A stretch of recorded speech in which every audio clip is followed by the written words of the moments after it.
নমস্কার বন্ধুরা, কেমন আছেন সবাই? আশা করছি সকলে অনেক ভালো আছেন। আজকে আমি আবার একটা রেসিপি নিয়ে চলে এসেছি। আর রেসিপিটা হচ্ছে সারা বছর কিভাবে মটরশুঁটি ঘরে সংরক্ষণ করে রাখা যায়। আমি এখানে 3 কিলো মটরশুঁটি সেটাকে খোসা ছাড়িয়ে ভালো করে ধুয়ে নিয়েছি। একটা কড়াই বসিয়ে দিচ্ছি, পুরো 1 লিটার আমি জল দিয়ে দিচ্ছি।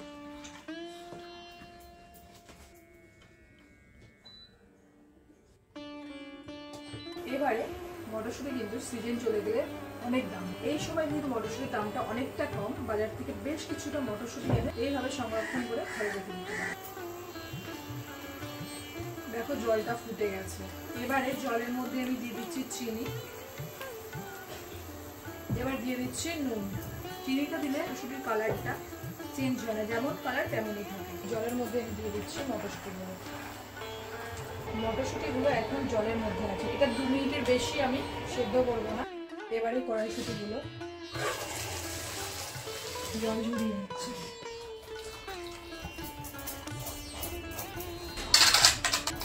বোতলের মতো আমি একটু ঠান্ডা জল দিয়েছি।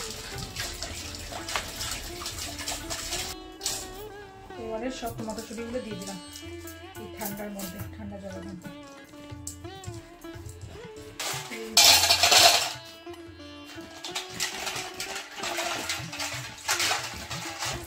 আইস জলের মধ্যে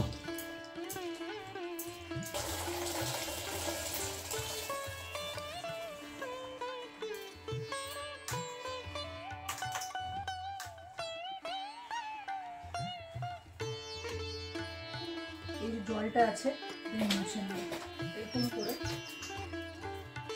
এই জলটা আছে সেটা মুছে দেবো।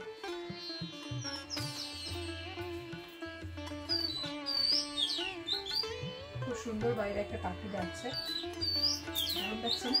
আওয়াজটা খুব সুন্দর। মুছে নেওয়ার পরে 5 ঘন্টা এমনি রেখে দিতে হবে।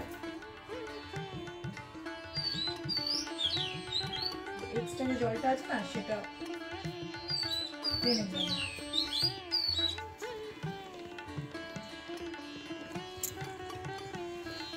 দেখো হাত দিচ্ছি, একটুও জল লেগে যাচ্ছে না।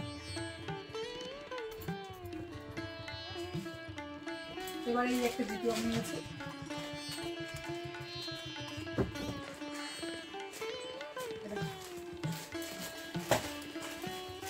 এরকম করে তোমরা ফ্রিজের মধ্যে রেখে দেবে। কাঁচের বয়ামের মধ্যে রাখা যায়, কাঁচের বয়ামে যদি তোমরা রাখো তাহলে নর্মাল ফ্রিজে রেখে দেবে।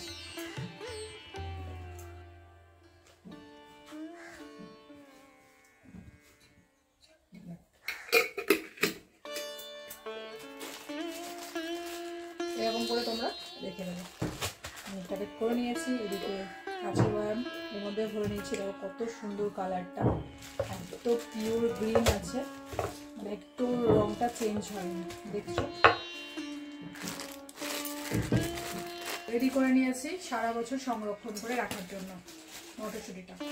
তো এবার এটাকে আমি নর্মাল ফ্রিজে রাখবো, এটাকে ডিপ ফ্রিজে তোমরা রাখতে পারো, কোনো অসুবিধা নেই। তো আজকে আমাদের রেসিপি তোমাদের কেমন লাগলো অবশ্যই কমেন্ট করে জানিও, আর ভালো লাগলে একটা সাবস্ক্রাইব করে দিও, আর অনেক অনেক শেয়ার করো, আর আমাদের সঙ্গে থাকো। চলো টাটা।